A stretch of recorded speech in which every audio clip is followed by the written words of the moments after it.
Nesse vídeo a gente fala um pouquinho sobre como evoluiu a ideia de um grande conflito, como esse tema bíblico foi desenvolvido ao longo da história do protestantismo.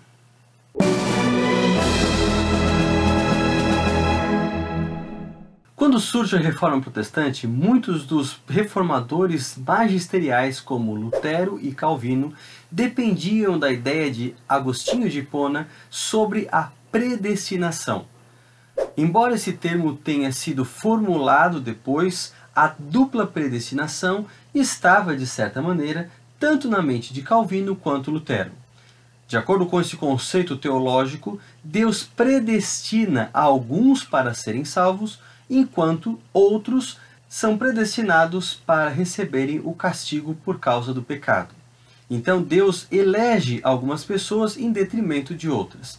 Isso, de certa maneira, lança uma mancha sobre o caráter de Deus, porque Ele não é um Deus que ama e salva a todos.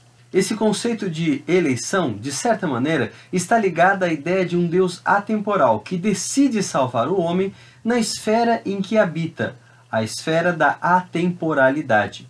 Portanto, a raiz dessa ideia está na metafísica clássica, e não no conceito metafísico proveniente das Escrituras Sagradas. Por isso, quando os reformadores magisteriais usam termos como salvação, justificação pela fé, eles não estão dizendo exatamente as mesmas coisas que muitos cristãos acreditam nos dias de hoje.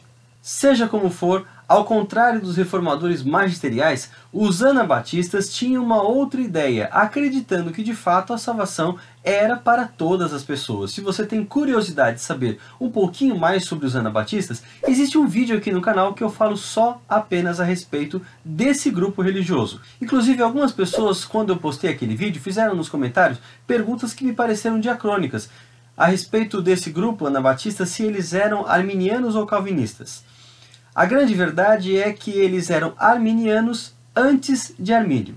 É curiosa essa história, porque Jacobus Arminius era um pastor da linha reformada que vivia numa região de contato com os anabatistas. Aliás, Arminius foi advertido para tomar muito cuidado com esses anabatistas menonitas, mas ao invés de combatê-los como heréticos, acabou sendo influenciado por eles. Assim, Arminius e outros pastores que eram da ala reformada começaram a combater as tendências mais radicais do calvinismo, que enfatizavam a dupla predestinação.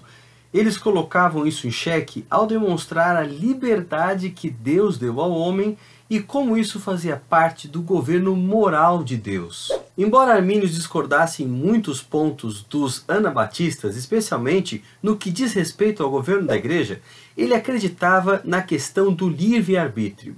E ao dar a liberdade ao ser humano de escolher, nós podemos entender que o mau uso dessa liberdade foi responsável pela existência do mal. Não apenas no caso dos seres humanos, mas também dos seres inteligentes, o que inclui certamente os anjos de Deus. Assim, a reputação de Deus está salvaguardada, porque não foi ele quem designou a existência do mal, e sim o mau uso da liberdade, que é um dos requisitos fundamentais do seu governo. Tanto Lutero quanto Calvino eram voluntaristas. Para eles, qualquer coisa atribuída a Deus tem que ser necessariamente boa. Assim, os calvinistas podiam explicar por que, mesmo permitindo a dupla predestinação e, portanto, sendo o causador diretamente do mal, Deus continuava sendo bom. Se alguém disser assim, não é justo, a resposta típica seria, não podemos questionar, porque tudo que Deus faz é justo.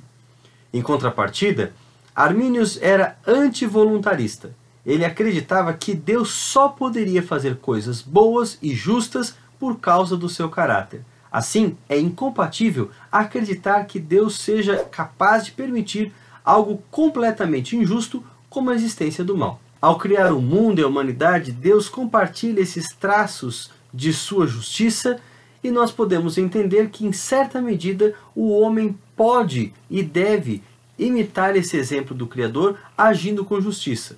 Arminius acreditava no poder da escolha humana para aceitar, fazer aquilo que é correto e obedecer um Deus que governa o universo por meio das suas leis. O movimento iniciado por essa tendência, chamado de Remonstrance, possui óbvias implicações para a Teodiceia. Porque, afinal de contas, como nós já enfatizamos, Deus fica livre da acusação de ser o originador do mal ou de pelo menos ter criado algo de forma imperfeita.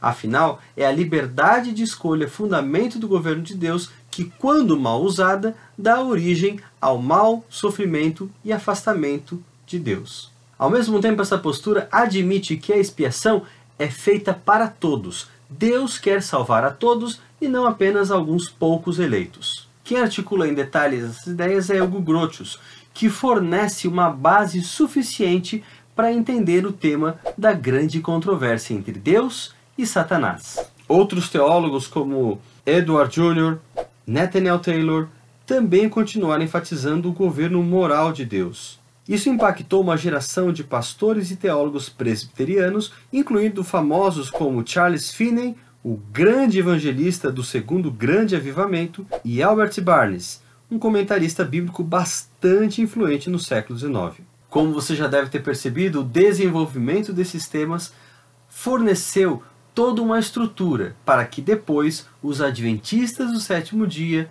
trouxessem a teologia do grande conflito.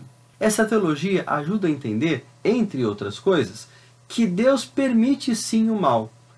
Se ele tivesse destruído Satanás no momento em que ele se afastou da verdade e iniciou uma rebelião no céu, os anjos de Deus continuariam servindo ao Senhor, mas por medo, sem entender os reais motivos da rebelião e suas consequências. Deus deveria agir no tempo certo, esperando o desenvolvimento daquela rebelião e mostrando os resultados das escolhas decorrentes, tanto aquelas feitas pelos anjos do céu, como aquelas que os homens na terra fariam.